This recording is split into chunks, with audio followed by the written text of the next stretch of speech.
quando você é a mantena de um projeto, você não é só o desenvolvedor, você também tem que ser um pouco de gerente de projetos. Você vai estar recebendo ali várias sugestões de feature request de várias pessoas que têm casos de uso diferentes para o seu projeto. Você vai ter que analisar, ver se aquilo faz sentido para mais pessoas.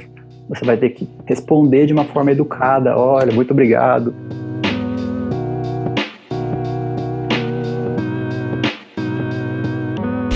Fala Dev, beleza? Estamos aqui para mais um podcast Fala Dev e hoje a gente não está aqui sozinho e também não está só com integrantes da Rocket City, né? Na verdade, vocês podem se sentir bem honrados porque tanto o Bruno quanto o Diego aí, meu xará, são as duas primeiras pessoas que a gente trouxe de fora, né? Pessoas da comunidade mesmo, para ingressarem aqui no podcast Fala Dev, contar um pouquinho sobre a experiência deles com Open Source, que é o tema do episódio de hoje.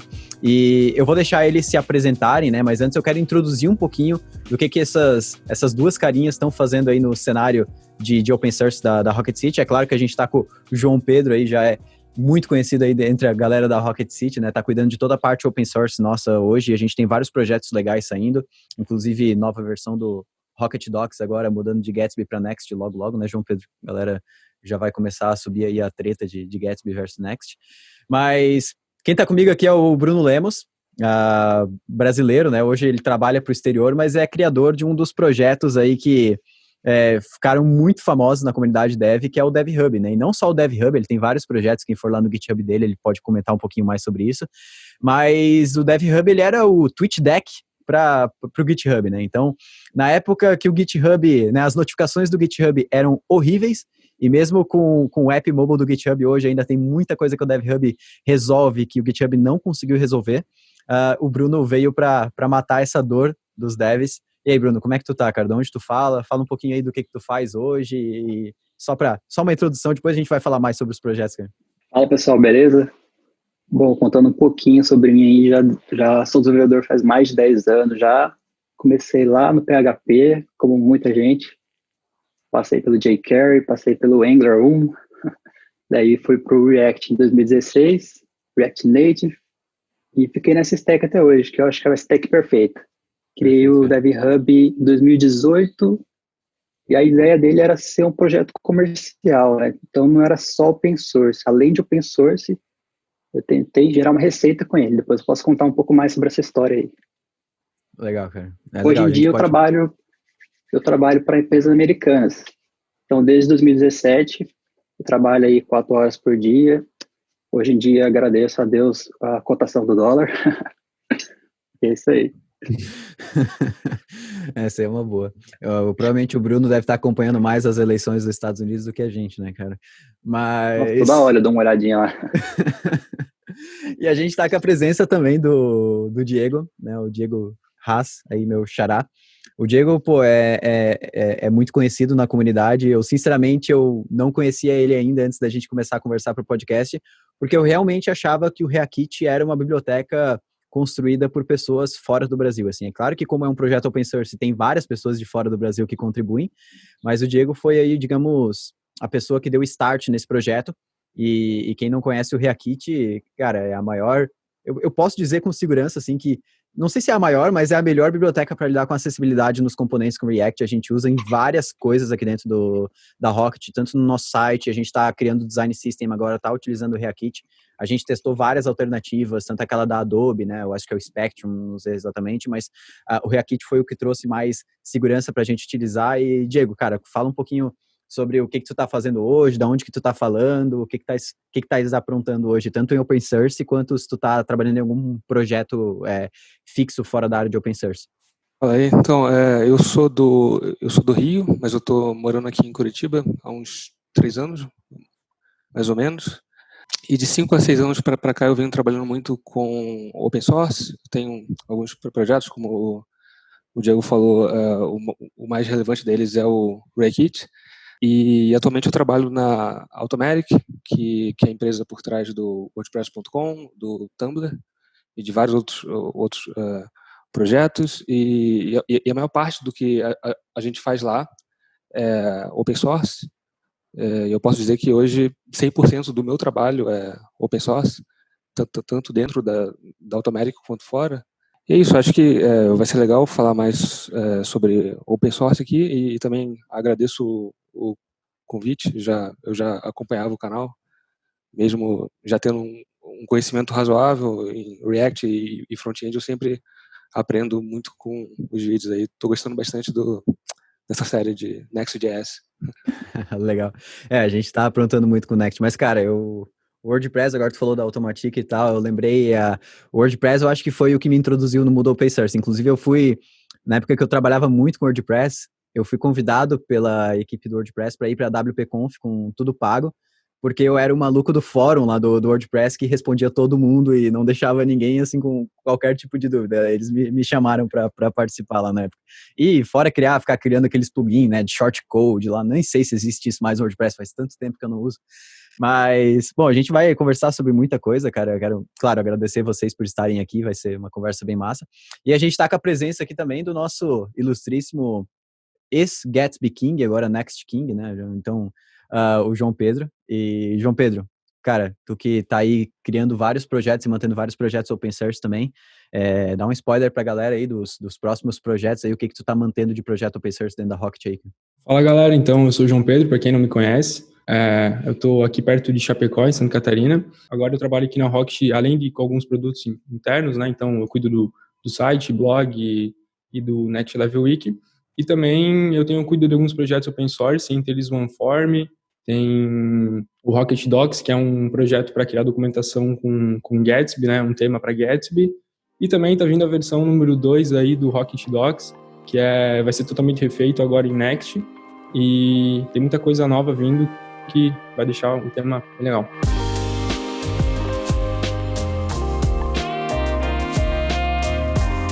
Fenomenal, galera. Vale lembrar que o podcast Fala Dev é um podcast semanal, né? Ele é feito em temporadas, onde convidamos programadores, profissionais que vivem nesse nicho da tecnologia para falar de código, boas práticas e muita coisa relacionada a esse universo. As conversas aqui elas vão ficando cada vez mais técnicas, então é importante que você ouça com atenção e faça anotações caso alguma das coisas que a gente fale por aqui tenha relação com o trabalho que você está fazendo agora. A gente vai ter oportunidade de entrar em detalhes tanto sobre o trabalho do Bruno quanto do Diego, e eu acredito que o João deve estar se contorcendo para falar, até porque o tema de hoje é especial e eu sei que vocês devem estar muito ansiosos para essa conversa. E eu chamei vocês aqui para trocar uma ideia, então, sobre open source e toda a magia por trás da contribuição open source.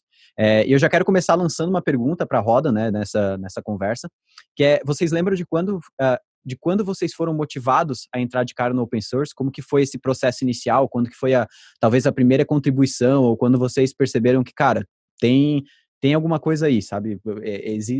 Para mim, eu já falei, né? Foi nessa época do WordPress. Quando eu comecei a contribuir com a comunidade, comecei a receber um feedback muito bom da comunidade, assim, eu me senti muito poderoso com o conhecimento que eu tinha e que eu poderia compartilhar, né? E criando os plugins WordPress lá e tudo mais. Mas para vocês, quando é que foi essa primeira? Eu acho que pode começar pelo Bruno e depois o Diego comenta um pouquinho e o João também. Bom, eu entrei na faculdade em 2012, na USP de São Carlos, e eu participei de um monte de hackathons com meus amigos, né? E de vários hackathons era uma regra você colocar o seu projeto como open source. Então, na verdade, a primeira vez que eu coloquei algo no GitHub, assim, fiz alguma contribuição, foi em 2012, deixando os projetos do hackathon open source. Mas a primeira contribuição que eu fiz em outro projeto de outra pessoa só foi vários anos depois, acho que 3 anos depois, que foi abrindo issues mesmo, reportando bugs que eu estava encontrando, que no caso acho que foi no projeto do Meteor, ou Meteor, como vocês quiserem falar. E o primeiro commit que eu fui fazer, acho que foi, sei lá, mais 2 anos depois ainda, 2016.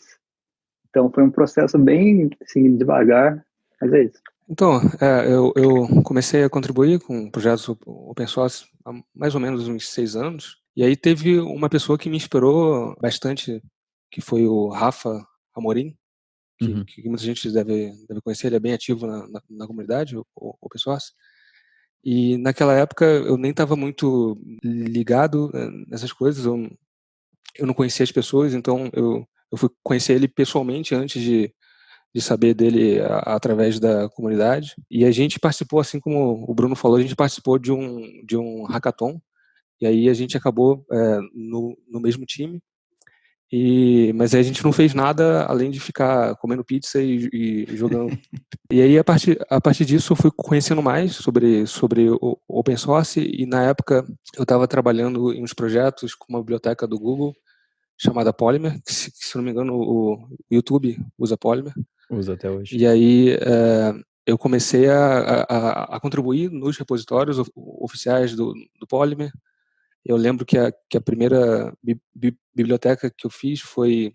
Peguei uma biblioteca JavaScript que o Rafa tinha feito e que eu usava ela, e aí eu criei uma versão de web component dela usando Polymer, e era extremamente simples, era basicamente 3 linhas de código, onde eu importava a biblioteca dele e ativava ela no Polymer. Então, assim, foi super simples, assim, e mesmo as minhas contribuições também eram mais na parte de documentação e também ajudando o pessoal nas issues. Eu acho que o pessoal tem muito medo às vezes, né? Talvez vocês tinham esse medo também. O Bruno falou ali que ele demorou pra caramba pra começar a contribuir open source, digamos assim, né? Na verdade, o pessoal tem muito medo de, talvez, escrever um código feio, né? Ou, sei lá, alguém ficar julgando o que tu vai fazer lá dentro do projeto, né? Sei lá, tem 1000 pessoas vendo o que eu tô fazendo aqui. E aí o pessoal acaba, tipo, contribuindo com documentação mesmo. E eu acho que vale lembrar que isso é válido, né? Não só documentação, mas a partir do momento que tu envia uma issue lá dentro do projeto, tu envia uma issue, assim, no formato que eles pedem, no formato correto e tal, cara, isso já é uma contribuição, né? Isso já é uma maneira de tu contribuir com a biblioteca. Eu acho que é uma questão de mentalidade também. Por exemplo, no começo, talvez a gente ache um bug e vai lá meio que reclamar, assim, querendo que corrijam logo. Depois você vai entendendo que você faz parte daquilo, entendeu? Você pode ajudar ativamente. Então, se você achou um bug, está te afetando, você tem esse poder de ir ali, dar uma olhada no código, tentar corrigir você mesmo. O Bruno até que já iniciou mais com essa pegada de monetização, né, no open source. Eu acho que não é errado. Eu acho que iniciar no open source pensando em ganhar dinheiro com isso não é errado nenhum. O pessoal às vezes confunde muito open source com caridade, né? Não é bem assim. Então, eu acho que o Bruno poderia falar um pouquinho sobre isso, né, cara? Qual que é a tua visão sobre open source hoje em dia, né? Tipo, é só uma maneira de tu ter gente trabalhando de graça para ti? Ou é algo relacionado à comunidade mesmo? Qual que é a tua visão?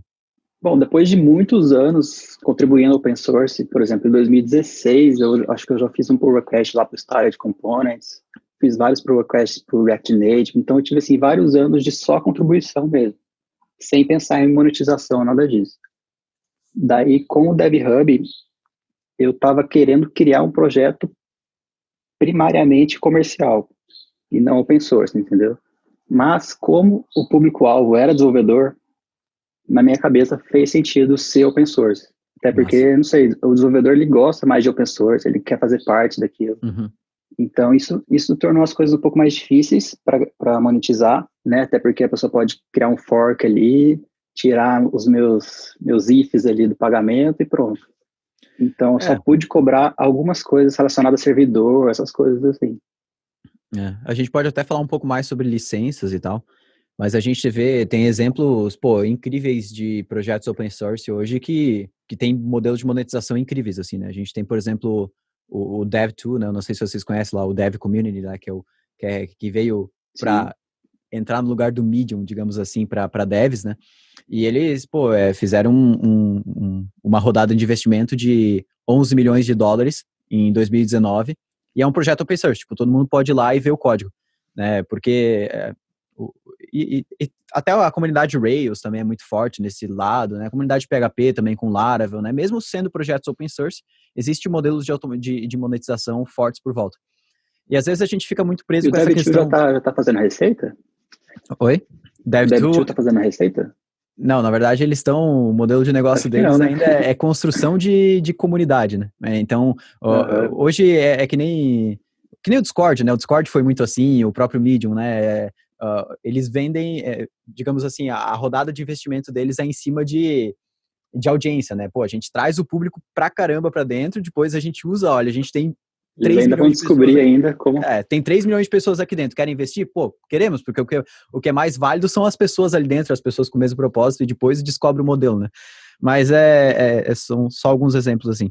Mas eu tava falando mais dessa questão de monetização, porque uma das coisas que eu vi, por exemplo, é que o Bruno, ele contribui para projetos também na questão de sponsor lá do GitHub, né? Que foi uma feature que veio há pouco tempo. E às vezes o pessoal fica muito, pô, quero contribuir para open source. Como é que eu vou ajudar um repositório?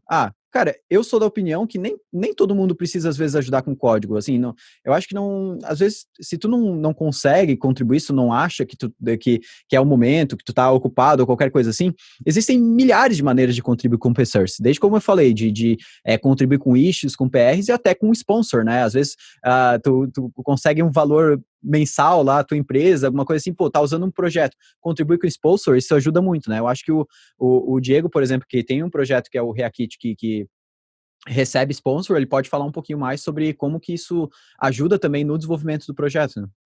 Eu acho que o Reakit foi a minha primeira experiência com sponsors, né? E aí a gente usa o Open Collective e agora está usando o GitHub Sponsors em conjunto, né? Inclusive o Bruno é uma das pessoas que contribui lá. Eu acho que a situação atual é que não é algo assim sustentável, assim, não dá para você hoje criar um projeto open source e receber contribuições financeiras assim e se sustentar disso.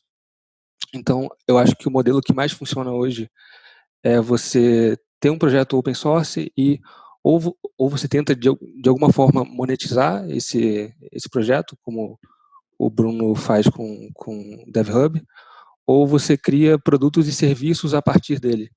Uhum. Então, até no início do Reakit, a gente tinha planos para monetizar ele, para criar uma espécie de site builder a partir dele.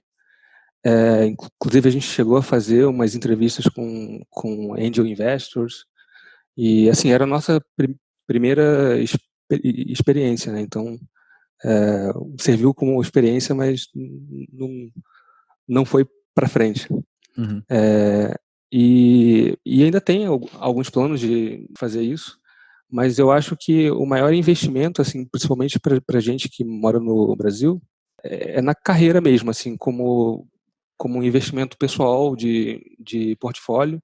E fica muito mais fácil você conseguir empregos e acaba que indiretamente você ganha bastante dinheiro também, que acaba compensando o tempo que você gasta ali. Sem dúvida, isso daí de visibilidade é um dos pontos que o open source mais traz. Assim, o tanto de empresa que me contatou, assim, dezenas mesmo, que viu que eu consigo criar um projeto sozinho, né, do zero, de qualidade, para mobile, para web, a parte do servidor também. Então, é uma prova para eles que eu consigo fazer o trabalho. Então, quando eles têm um projeto na empresa deles usando essa stack, eles já lembram, o Bruno fez isso. Então, eles entram em contato comigo e eu tenho a chance de escolher qual oportunidade faz mais sentido para mim ali. E além de oportunidade de empresa, tem também a parte da audiência, assim, né? Vamos supor, muitas pessoas te seguindo na rede social porque gostou do que você faz. Isso te dá outras oportunidades também de divulgar mais seus projetos. Então, assim, open source tem muitas oportunidades. Teve uma época até, Bruno, que eu lembro que tu tava no Twitter, né, falando, agora eu tô aberto para vagas e tudo mais, e não sei nem Sim. não sei nem quanto tempo faz. Tu acha que naquela época, por tu ter criado não só o DevHub, mas por estar nesse canal e as pessoas realmente terem essa visibilidade tua, a oportunidade que tu conseguiu e tal foi muito dependente dessa visibilidade? Cara, sem dúvida, isso abriu meu leque de opções, assim, porque mais de 20 DMs eu recebi naquele dia, assim, de empresas que estavam dispostas a pagar para mim um valor alto, entendeu? Porque elas me enxergavam como um bom desenvolvedor. Então, não precisava nem ficar negociando. Eu falava, meu valor por hora é $100 por hora. E a empresa falava, beleza, quando a gente pode começar, entendeu? Então, tipo, isso para mim foi uma surpresa para mim até, porque o valor que eu recebia no Brasil era, sei lá, 10 vezes menos que isso. Diego, tu foi um cara também que provavelmente deve ter colhido muitos frutos, né, dessa visibilidade, digamos assim, né? Então, quando a pessoa acaba vendo lá, pô, sei lá, eu uso o Reakit aqui o dia todo. Aí chega lá no Twitter do cara, pô, o cara criou o Reakit. sei lá, tipo, já deve quebrar um monte de barreira de processo de contratação e realmente ficar mais perto, assim, né? O que tu colheu, assim, que tu diria dessa parte? Eu acho que foi semelhante ao Bruno. Eu cheguei também a comentar no Twitter que eu estava aberto a oportunidades aí, e aí muitas empresas entraram em contato. Eu também tinha uma newsletter, e tenho até hoje, do Rekit, e aí eu mandei, usei a newsletter também para isso, e aí várias empresas entraram em contato, e aí o meu objetivo era realmente ser usuário do Rekit. Então, eu estava dando prioridade àquelas oportunidades de empresas que já estavam usando Uhum. ou que pretendiam usar. Cheguei a conversar com muitas delas, e a Automatic era uma das empresas que estava cogitando usar. A gente conversou, eu participei do mesmo processo seletivo que todo mundo passa. Hoje eu tenho essa oportunidade de poder trabalhar numa empresa que usa a minha biblioteca, então Uhum. meio que eu posso ser o mantenedor e o usuário dela, e Uhum. sentir as dores também que as pessoas usam. Ah, total, né? Tá aplicando isso no dia a dia, também deve te dar um monte de insight para como melhorar a biblioteca e por aí vai, né?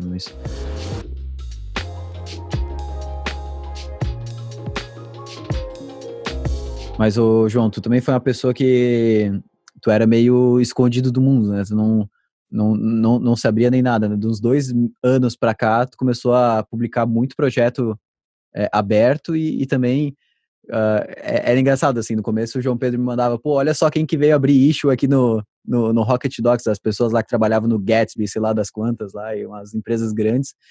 E, cara, isso deve ter te ajudado também a crescer bastante como deve, né, o João Pedro, porque se a gente pega o João Pedro de 2 anos atrás e o João Pedro de agora, tipo, são duas pessoas totalmente diferentes. Eu acho que o open source tem muito disso, né, eu acho que talvez o Bruno e o Diego vão poder comentar um pouquinho isso também depois, na parte técnica, o quanto que vocês conseguiram evoluir tecnicamente também, por causa das contribuições open source, né, pô, PR, issue às vezes que vem, que faz vocês terem que correr atrás de alguma resolução nova, né, e comentar um pouquinho sobre isso. Não sei, João Pedro, quer comentar um pouco sobre isso para depois eles falarem disso também, cara? Cara, então, estou aqui no meio do Diego e do Bruno. Eu uso tanto o DevHub como o Rekit nos projetos. Isso, Boa. para mim, o open source foi muito importante, porque eu realmente, tipo, tinha medo, assim, sabe, de contribuir. Acho que todo mundo tem essa barreira no começo de, nossa, tá, eu vou contribuir lá, os caras vão olhar. E aí eu criei um projeto todo... Era para só ser usado internamente aqui na Rocket, que era para criar documentação. E aí aquele projeto meio que... Eu nunca divulguei ele, assim, muito no Twitter, nem nada. E o projeto começou a ser usado por algumas empresas bem grandes, né? Usuários do Code Sandbox lá. Pô, eu acho que é muito legal esse sentimento. E no começo também tinha muito medo. Nossa, alguém abriu uma issue aqui, parece que issue é só problema, né? Mas agora, toda vez que alguém abre uma issue, eu fico feliz, até porque eu sei que o pessoal está usando, e só de eles tirar aquele tempo para dar uma ideia de melhoria, dar um feedback, eu acho que isso é sensacional. Vocês querem comentar um pouquinho sobre essa parte de avanço técnico em relação ao open source, assim? Porque uma das coisas que para mim, assim, foram cruciais é que é realmente, assim, nesse esquema que eu falei, assim, a partir do momento que a pessoa abre uma issue, abre uma PR com coisas que tu nunca tinha visto, ou às vezes tu vai ter que correr atrás para aprender e tal, eu sempre aprendi muito, assim, se o Diego quiser comentando sobre isso, seria massa. Então acho que quando você contribui para open source, seja, enfim, contribuindo para um projeto ou criando um projeto seu, rola um pouco dessa sensação de que o mundo inteiro vai ver o seu código e vão te julgar. E acho que a boa e a má notícia é que no início ninguém vai ver. E quem for ver, você pode ter certeza que ela também escreve um monte de código feio. E eu escrevo muito código ruim, e aí você pode levar isso de uma forma ruim, que é você ter medo de expor o seu trabalho por causa disso, ou você pode se aproveitar disso para melhorar o seu próprio código, né? E não ter medo de comitar um código feio. Eu acho que isso me ajudou bastante a me acostumar com esse processo. E eu comito código feio, escrevo mensagem de commit feia, e daqui a um mês eu vou olhar de novo aquilo e vou tentar melhorar aquele código de alguma forma. A primeira versão é muito feia, mas aí funciona, né? E aí as próximas versões vão ficando mais bonitinhas. Então hoje eu acho que o que eu mais aprendi, né, nesse tempo foi usar esse refactor-driven development. Eu acho que essa é coisa assim que você tem que se acostumar e tentar usar isso de forma positiva assim no seu trabalho. Cara, uma coisa assim que eu acho que os iniciantes têm um pouco de dificuldade no começo é que eles vão abrir uma issue, eles falam, tal coisa não funciona. E pronto, não fala mais nenhum detalhe, sabe? Então eles começam a praticar a empatia, vamos dizer assim, a se colocar no lugar ali do maintainer, tá, beleza, mas qual é o meu contexto? Qual é a minha máquina? Qual é o meu sistema operacional? O que eu estava fazendo quando o erro aconteceu? Então ele começa a treinar essa mentalidade dele de colocar o máximo de detalhes possíveis para o maintainer já identificar na primeira leitura ali o que está acontecendo. Até porque senão o maintainer pode ali fechar isso na cara dele e ele vai até começar a ficar desanimado com o open source, sabe? E outra coisa também, os pull requests, você tem que fazer o código, só o código específico para aquela feature daquele pull request que você está enviando. E não querer misturar várias coisas, vou atualizar essa dependência, vou fazer esse refactor, vou fazer essa feature, vou corrigir esse bug. Colocar tudo num pull request só, entendeu? Não, você tem que fazer separadinho, que as suas chances de ter aquele pull request merged, como é que fala merged em português? Não sei, a gente fala a gente usa, a gente pega as palavras em português, mergeado, comitado, é isso aí. Então, se você fizer um pull request bem específico, com a descrição certinha, com vários screenshots, a chance de ser mergeado é bem maior. E todas essas habilidades você leva para o seu trabalho também, né? Você pratica no open source e leva para o seu trabalho.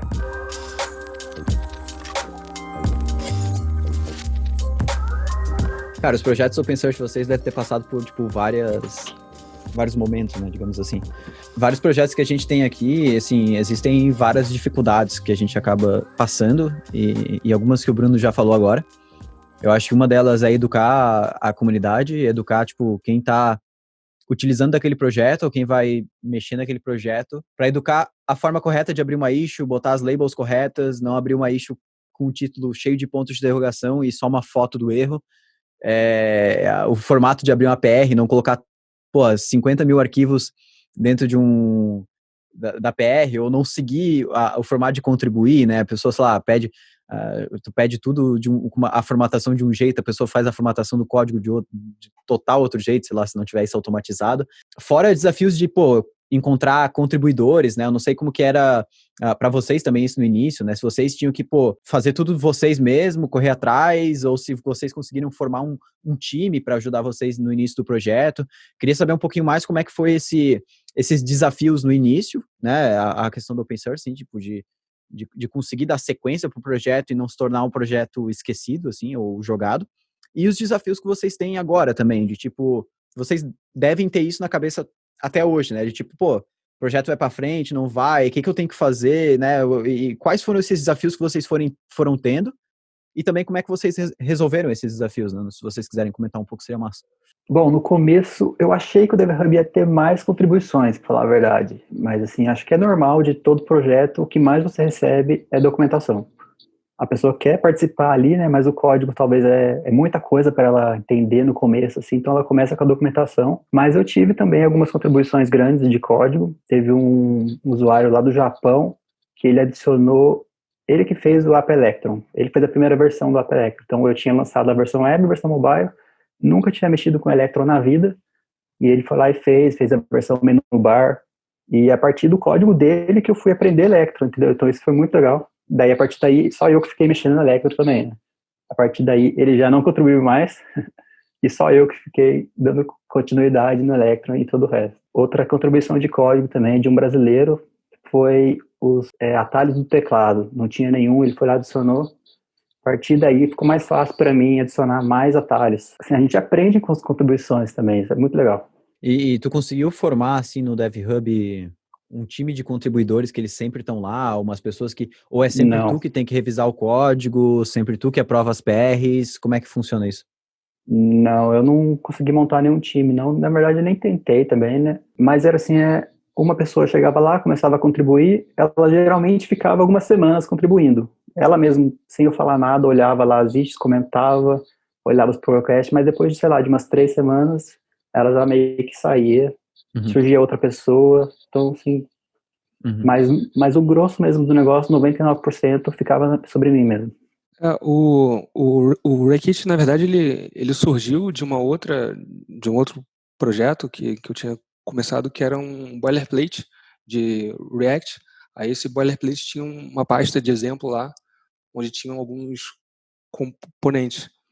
E aí muita gente também acabava usando aqueles componentes, mas aí era meio que copiar e colar código, afinal era um boilerplate, né? Naturalmente, aquilo se tornou uma biblioteca de componentes que no início tinha até outro nome. E aí eu tinha na verdade até hoje eu tenho, né, um amigo da faculdade que me ajudou bastante. E outras pessoas que também contribuíam para esse boilerplate. Então, basicamente, no início era essa galera ali se ajudando. Conforme o tempo foi passando, eu fui a pessoa que mais continuou ali contribuindo para o projeto. A gente trocou o nome do projeto e aí ele se tornou o Rekit. E hoje tem muitas pessoas que contribuem. Eu sou o único que mantém de forma fixa, né? Mas tem contribuidores que ajudam muito com as issues e com reviews, né? E de todas as partes do mundo, tem gente da Rússia, dos Estados Unidos, a Europa e Brasil. É um desafio grande Uhum. organizar as pessoas ali, né? Uma coisa que o Bruno falou, que ele também contribuiu para os Tiles Components, e eu acabei aprendendo muito também com essa questão de organizar a comunidade e contribuidores ali. Com os Tile Components, eles têm lá uma abordagem de sempre que você contribui, sempre que você tem um pull request que é mergeado, você automaticamente recebe um convite para participar da org, do GitHub. E aí eu senti, tipo, eu contribuí bem no início do Style Components e eles me chamaram para fazer parte da org. E desde o início eu senti que aquele também era um projeto meu, assim, e a forma como eu começava a escrever, por exemplo, antes eu falava vocês, eu passei a falar nós. Também quis criar essa coisa no Rekit, e aí depois eu descobri que já tinha um bot que já fazia isso automaticamente, eu também adicionei o bot lá. Então hoje o Rekit é assim, né? Sempre que uma pessoa ela faz uma contribuição, ela tem um pull request mergeado lá, ela recebe esse convite para participar também da org. Eu ia comentar em relação ao Gatsby, né? Eles também tinham essa abordagem.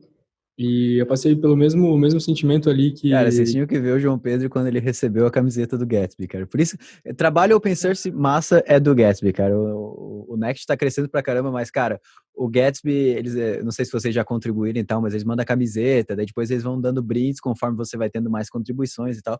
Eu acho um trabalho muito fantástico que eles fizeram, assim. E o João Pedro tá muito feliz, que foi, eu acho que foi uma das primeiras contribuições open source dele naquela época mas conta aí, João. Cara, eu acho sensacional essa abordagem de tu trazer a pessoa para dentro. Até agora acho que eles tiraram isso, porque não aparece mais a orgzinha lá para mim. Acho que eu fiquei como outside.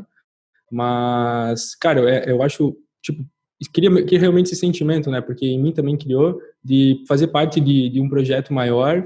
E disso também me incentivava a ir lá e responder isso. Então eu ajudava a galera depois daquilo. Então acho que isso é sensacional dos projetos.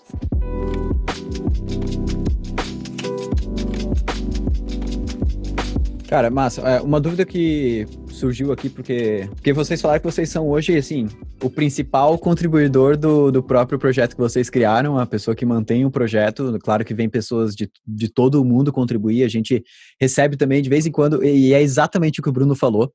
Cara, assim, a gente iniciou um dia um projeto lá, que era uma GUI em Electron para Redis. Apareceu um russo lá, ele ficou 4 semanas contribuindo, mandando PR pra caramba, várias funcionalidades, daqui a pouco sumiu.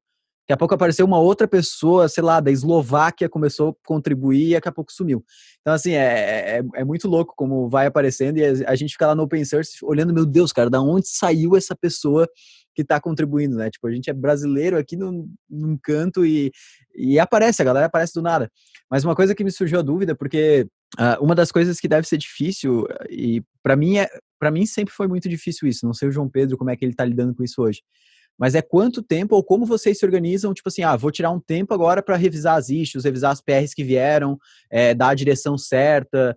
Como que vocês organizam o tempo de vocês para, vocês trabalham e vocês têm os projetos open source. Tipo, vou tirar 1 hora por dia, ou tirar um dia da semana, ou deu na telha, vocês abrem lá e acordaram um dia empolgado e fazem tudo, porque assim, dificilmente eu conseguia manter um cronograma, sabe? Eu pensava, vou tirar 1 hora do dia para fazer isso, para olhar os projetos, para olhar as issues, as PRs, mas ia muito mais por esse lado de acordei um dia empolgado e vou matar tudo e depois, como é que vocês lidam com isso hoje? É só um comentário, agora com o comentário do João, eu acabei de descobrir que eu não faço mais parte da org do Gatsby. Foi vetado ao vivo, cara. Mas eu recebi a camiseta. E sobre essa questão, assim, eu acho que no início a gente usava o Spectrum e agora a gente começou a usar o GitHub Discussions lá. Uhum. E quando tinha alguém falando alguma coisa lá, eu recebi uma notificação na mesma hora, dava vontade de ir e responder, ajudar lá e tal. E, assim, sempre foi algo que eu senti muito prazer, assim, em fazer. Eu acho que talvez, assim, por eu ter... por eu conhecer praticamente tudo ali de como se faz as coisas e também eu estar sempre muito empolgado para ver o que as pessoas estão tentando fazer com o projeto. Eu queria já ver e responder e criar um code sandbox com alguma reprodução daquilo que a pessoa estava tentando fazer. Mas aí, com o tempo, eu fui tentando me organizar melhor em relação a isso. Então, acaba que eu deixo mais assim para responder essas coisas no final de semana, quando estou mais tranquilo em relação a outras coisas. Mas quando é algo assim que é bem empolgante assim para fazer, eu acabo fazendo no mesmo dia mesmo. Quando você é só um contribuidor, eu acho assim que eu fazia no trabalho mesmo lá, abria uma issue, abria um pull request durante o horário de trabalho mesmo. Agora, quando você é um maintainer, eu acho que você está assumindo meio que um compromisso, as pessoas esperam que você se dedique àquele projeto, que você mantenha ele funcionando, que você atualize, que se, vamos supor, o sistema operacional atualiza e quebrou seu projeto, elas esperam que você meio que corrija rapidamente ali, entendeu?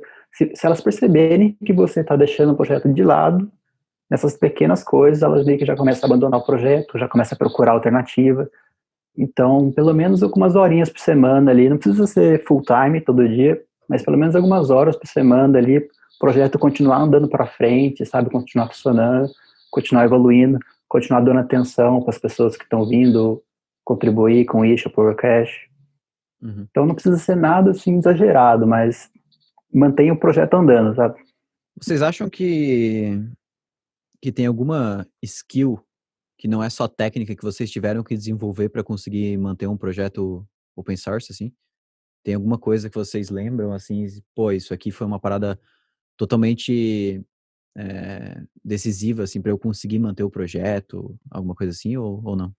Cara, eu posso começar, e aí, não sei, depois o Bruno e o Diego, mas eu acho que, assim, um dos pontos que acho que é muito importante é, sem dúvidas, o inglês, né? Então, ter essa boa habilidade de comunicação, saber se comunicar com a galera, entender o lado do pessoal também, e muito conversar. Então, chama a pessoa, responde, às vezes eu até cheguei a chamar no Twitter lá para ajudar ela. Então, eu acho que a comunicação foi bem importante, assim, além do inglês, né? Vocês têm Eu alguma diria coisa? que o inglês é fundamental, né? E, assim, óbvio, você não precisa saber inglês. Tipo, meu inglês era muito ruim 6 anos atrás.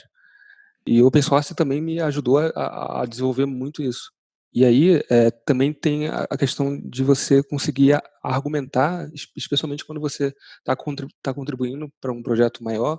Por exemplo, na Automatic a gente tem o WordPress que tem uma comunidade muito grande e qualquer modificação que você vai propor ali, acaba que você tem que fazer um processo quase científico ali, de comparar. Eu lembro até hoje que a gente estava considerando migrar de Enzyme para React Testing Library, e aí tem uma issue com mais de 100 comentários, em que eu tive que fazer lá quase um estudo científico comparando Enzyme com React Testing Library com outras bibliotecas, né?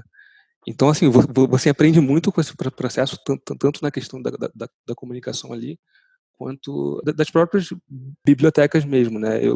Hoje eu posso dizer que o React Testing Library é melhor e eu posso comprovar quase cientificamente isso, porque eu tive que fazer esse é quase uma licitação, né, cara? Isso aí. Cara, acho que além de desenvolvedor, quando você é a maintainer de um projeto, você não é só o desenvolvedor, você também tem que ser um pouco de gerente de projetos. Você vai estar recebendo ali várias sugestões de feature request de várias pessoas que têm casos de uso diferentes para o seu projeto. Você vai ter que analisar, ver se aquilo faz sentido para mais pessoas. Você vai ter que responder de uma forma educada. Olha, muito obrigado. Mas cara, isso aí é um desafio. Isso é um desafio desgraçado, né, cara? O cara bota um projeto open source que faz X, né? Daí chega pô, eu acho que o teu projeto é muito legal, mas ele deveria fazer Y. E já joga aquela pull request, assim, né? Tipo, fazendo outra parada, nada a ver com o que o projeto quer fazer, né? Não sei se o Bruno, pelo jeito, já sofreu com isso, né, cara? Mas a gente já sofreu bastante. Se não fizer Y, é inútil para mim. Exatamente. Então, e além de gerência de projeto, acho que também você tem que ter uma pegada de marketing. Porque se você criar seu projeto ali, você comita todo dia, ninguém tá vendo. Você tem que aprender a divulgar no Twitter, divulgar no Reddit, onde as pessoas que podem curtir o seu projeto, nas comunidades do Slack, Discord. Então, além de desenvolvedor, você tem que ter você é gerente de projetos e marketing, no mínimo, né, esses três, talvez mais até. Eu acho que marketing também foi a habilidade que eu mais desenvolvi nesse tempo também. Eu conheci o Reddit, comecei a usar mais o Twitter também, que eu tenho desde 2009, mas nunca usava muito, assim. Aprendi a gostar dele. E marketing e também, assim, principalmente quando você tem um projeto mais front-end, você acaba desenvolvendo muito a parte de design gráfico ali também.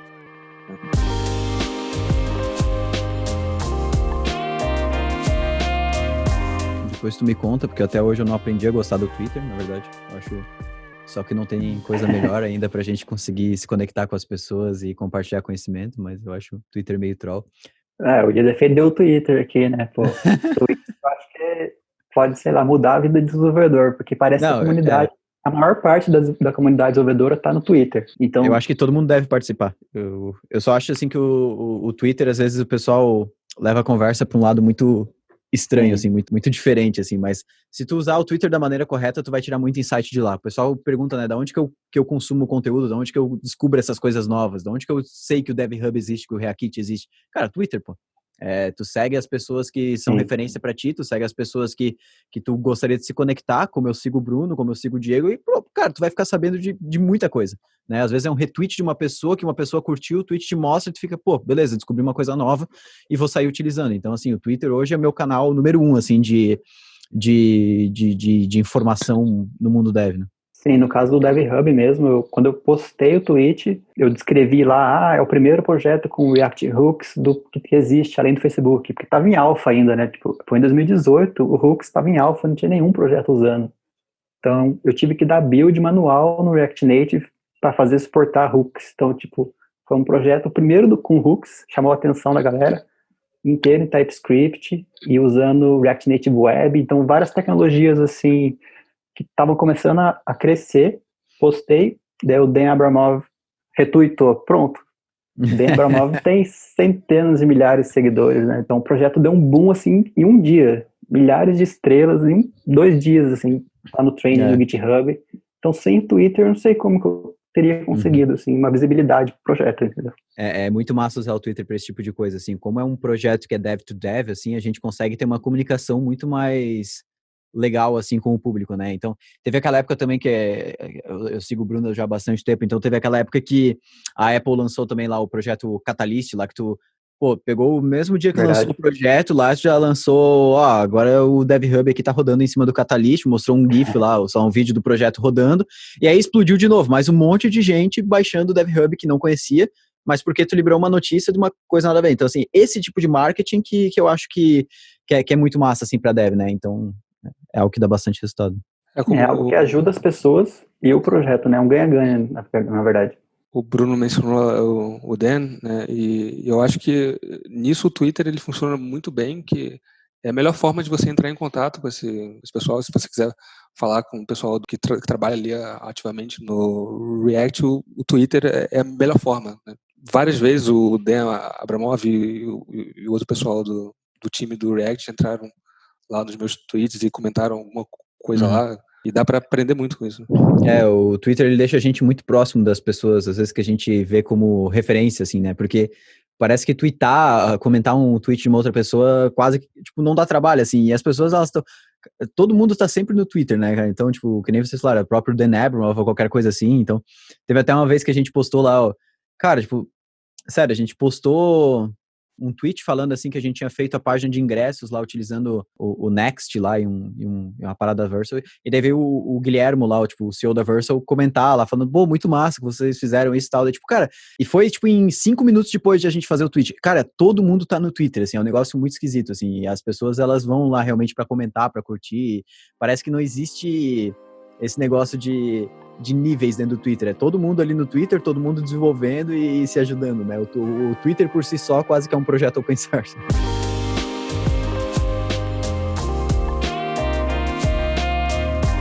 Mas, cara, uma coisa que eu acho que seria legal trazer, não sei se vocês têm isso na ponta da língua, vamos ver se vocês estão realmente espertos aí, é quantas pessoas já contribuíram pro projeto mais famoso, pelo menos, open source de vocês, e não vale abrir o GitHub agora. Bom, eu abri, na verdade, ontem, né? Então tá na cabeça ainda. Foram 18 contribuidores. Eu não acho que seja muito, mas imagino que seja por ser um app, assim, relativamente complexo, né? É um app completo. Tem todas as quando tu partes liberou a de um app. aplicação já era tipo um monstrinho, né? Então, tipo assim, a pessoa que vai contribuir, ela tem que... É diferente, né? É claro que, assim, Sim, ela fica contribuições mais de código, intimidada. né? A gente tá falando de contribuições de código, mas claro, contribuição open source vai muito além de código, né, pessoal? Então, tipo assim, se pegar todas as issues que já foram abertas no DevHub, todas as PRs que já foram abertas no DevHub, aí a gente vai para um nível muito maior. Eu não abri agora, mas eu acho que são 72. E isso na Master, né, tem um outro branch que é o Next, que é aí onde a gente faz coisas mais da versão 2 e tal. Eu acho que seriam, e aí não tem nem como ver na interface do GitHub isso, mas eu acho que seriam 74 lá. Mas a maior parte é de contribuições assim que a gente procura fazer issues assim de good first issues, né, pro pessoal novo contribuir. Então tem uma issue bem bacana lá que ela tá aberta sempre, que qualquer pessoa, relativamente fácil para a pessoa contribuir, que ela pode criar um exemplo que vai virar uma story no storybook, fazendo alguma coisa interessante lá com os componentes para aquilo servir não só como exemplo, mas também para a gente testar aquilo para garantir que aquilo vai funcionar. Já fica a dica aí para quem tá ouvindo o podcast, né? Entrar lá no GitHub do Reakit, quem quiser fazer parte da organização lá, e que nem ele falou, tem um bot, a partir que a tua PR for aceita, tu faz parte da organização do Reakit lá, então tem essa issue de adicionar exemplos, que geralmente é uma issue muito, muito boa para entrada, assim, né? Exemplos, cara, exemplo nunca é demais. Para mim, assim, cara, o projeto open source tem que ter, se tiver 2.000 exemplos, melhor ainda, assim, então, mas... João Pedro, tu também deve ter na ponta da língua, né, cara? Quantas pessoas contribuíram para o OneForm, Rocket Docs, tu deve ter já isso claro, né? Cara, não faço a menor ideia.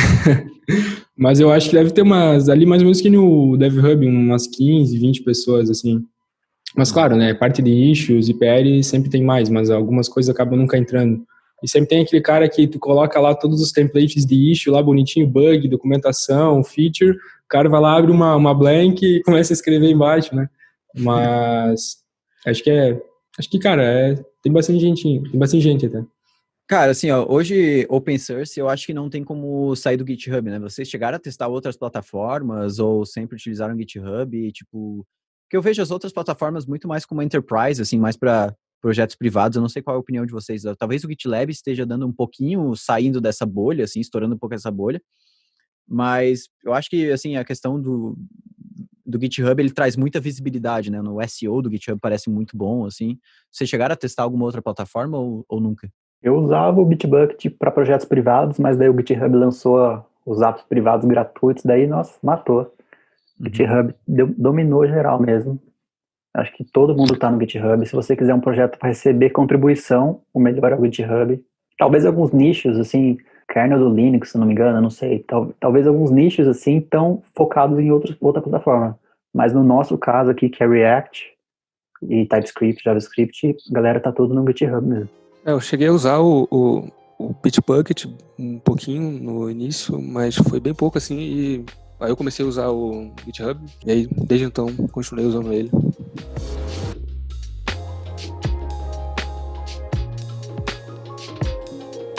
Bom, a gente está chegando aí na finaleira do podcast, passando para as perspectivas finais, assim.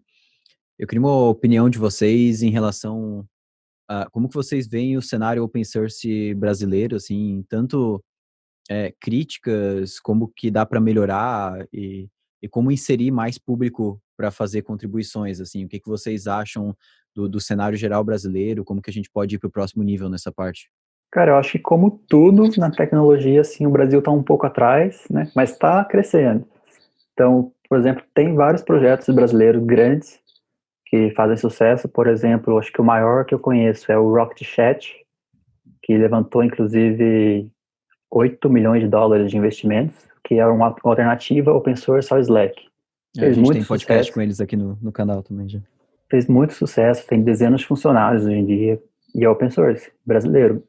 E outro também tem o DocZ, do Pedro, tem o Clipboard.js, do Zeno, que assim, tem dezenas de milhares de stars. Então, temos projetos grandes brasileiros, que as pessoas nem sabem que é brasileiro.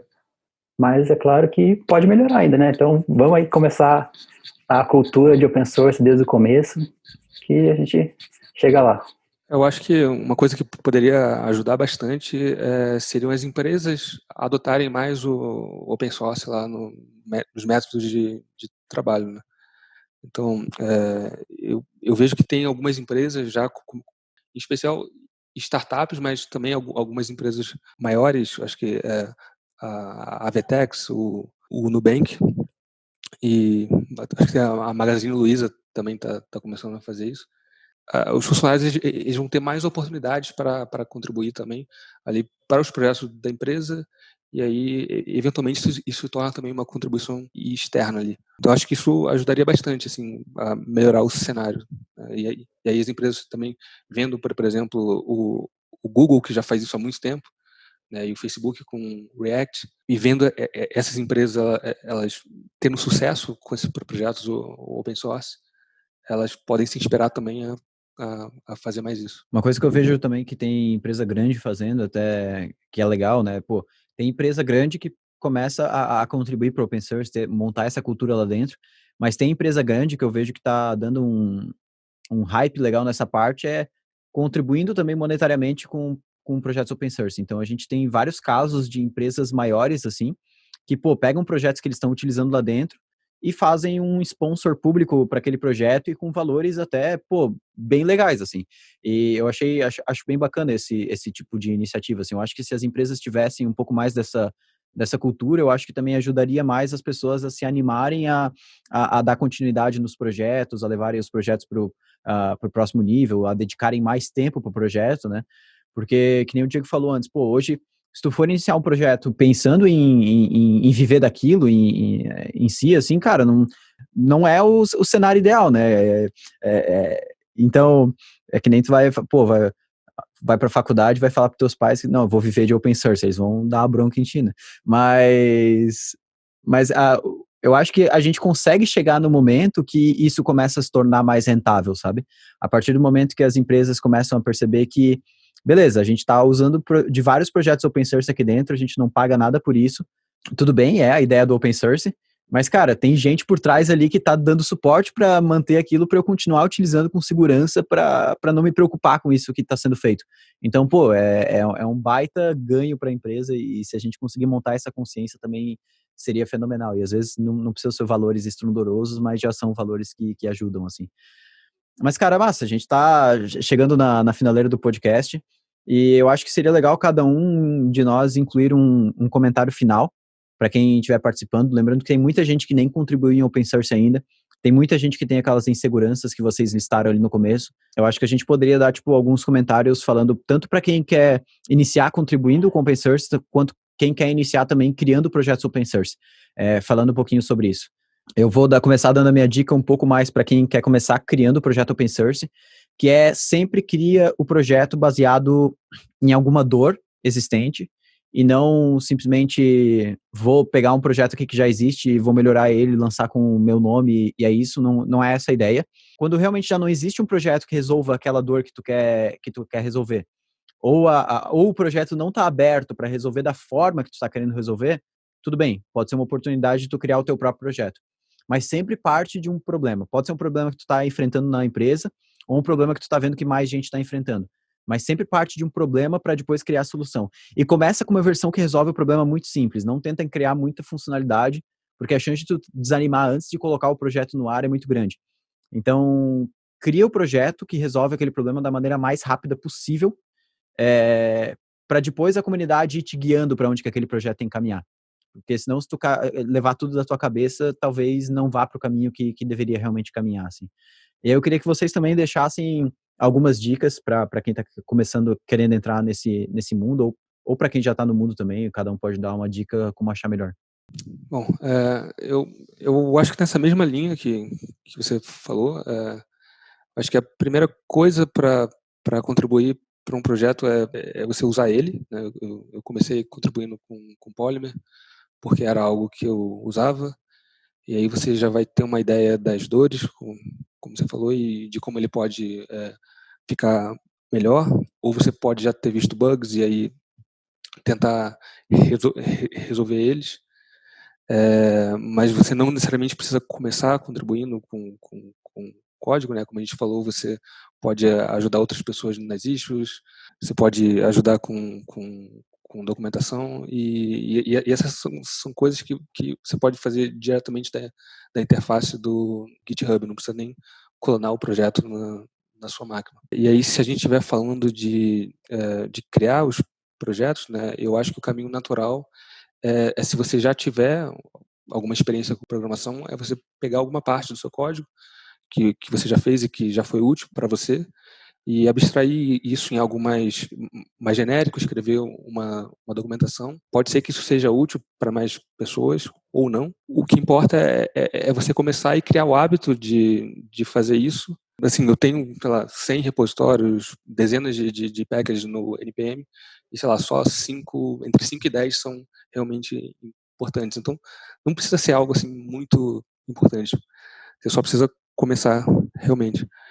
E se você não tem experiência, você pode fazer do seu aprendizado algo open source. Então, cria um repositório, vai colocando os links que você usa para aprender e anotações que você faz.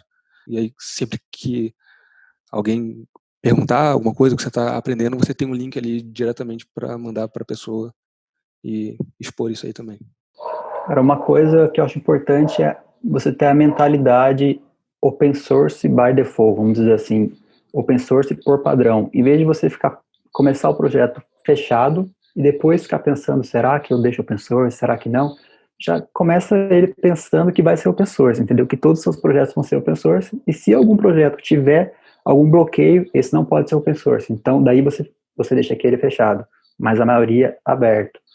E, por exemplo, você vai aprendendo uma tecnologia nova ali, está estudando alguma coisa, cria um projetinho open source e sobe o código que você aprendeu, entendeu? Tenho certeza que vai ajudar pessoas que também estão querendo aprender aquilo.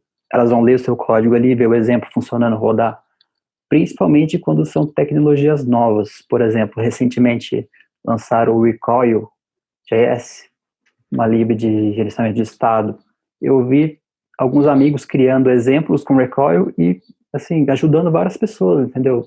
Até a quantidade de stars no GitHub, que não significa muita coisa, mas, assim, na casa de centenas, vamos dizer, entendeu?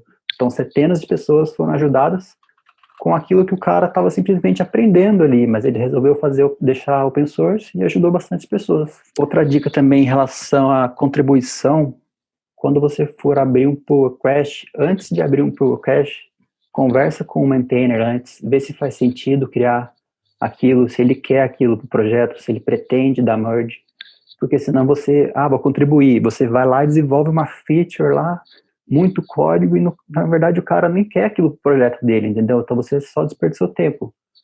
Você pode criar o seu fork, manter o seu fork, mas se a sua intenção era ter aquilo merge no projeto, talvez você tenha desperdiçado tempo. Então é bom ter aquela conversa, comentei antes, alinhar os objetivos. Talvez mais uma última dica. Se você pretende criar um projeto assim para crescer mesmo, não sei, no open source, daí talvez algum projeto que envolva, se for bem técnico, assim, tecnológico, projetos que envolvam mais tech que esteja em alta no mercado, assim, por exemplo, React, TypeScript, que a comunidade já é grande e então você tem acesso a um público grande. Mas também, ao mesmo tempo, se for algo que está surgindo agora no começo, você pensa assim, nossa, isso aqui tem potencial. Então você vai acabar sendo uma das primeiras pessoas daquela área, você vai acabar se tornando uma referência naquela tecnologia. Então tem, sim, várias opções. Não tem desculpa para não contribuir para o open source. Cara, eu acho que não tem muito o que comentar, mas o Diego e o Bruno resumiram bastante. Mas, cara, que nem eles comentaram logo no começo do podcast, trabalhar com open source e contribuir oferece muitas oportunidades. Então, eles tiveram realmente muitas oportunidades para trabalhar para fora, inclusive ambos fazem isso hoje em dia. E, cara, no começo, a minha melhor dica vou falar aquilo que eu fiz no começo, né? Eu contribuía muito com documentação, então eu encontrava erros, eu encontrava pontos que estavam desatualizados, eu entrava no repo do Next.js e via que tinha exemplos com libs desatualizadas, que tinham lançado novas versões. Então eu ia lá, atualizava, clonava o projeto, subia uma PR, a galera aceitava. Então não tenha medo do que os outros vão pensar. Talvez, esse código aqui não ficou perfeito, sobe lá, conversa com a galera pelas issues, abre um request for comment se for uma nova feature, sugere isso. Acho que é por aí mesmo.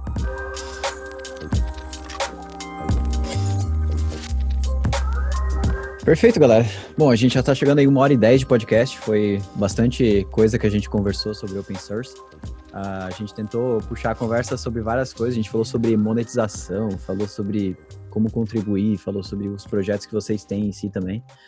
Mas, cara, muito massa, eu acho que o resultado ficou bem legal, ficou diferente de muita coisa também que já tem na internet. Um dos rituais que a gente tem no Fala Dev, no podcast, é quando chega no final a gente define alguma hashtag pro episódio, pra galera deixar nos comentários, e quando eles forem compartilhar também, pra gente encontrar de forma fácil.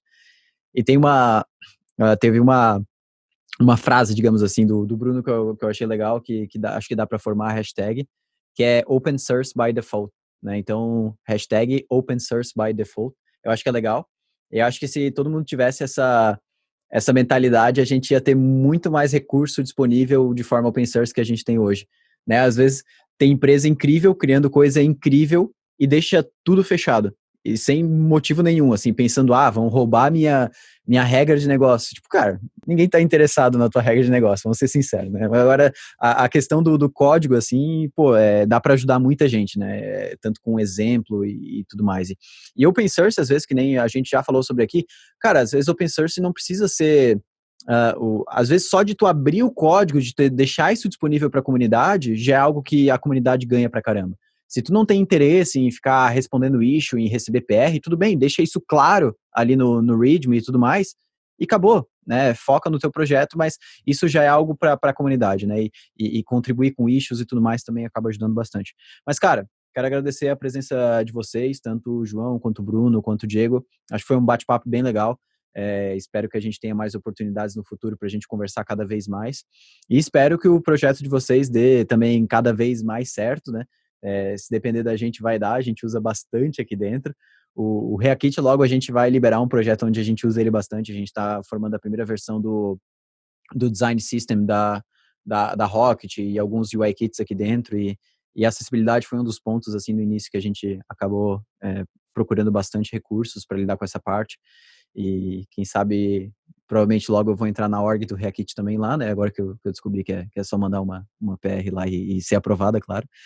Mas é isso aí, galera. Cara, obrigado demais pela participação de vocês. Foi foi incrível bater esse papo e deixo aberto também para vocês, caso vocês queiram falar alguma coisa no final agora, deixar as redes sociais de vocês, alguma coisa que vocês queiram que o pessoal siga vocês para saber mais novidades sobre os projetos, no geral, se quiserem falar, acho que seria super interessante também.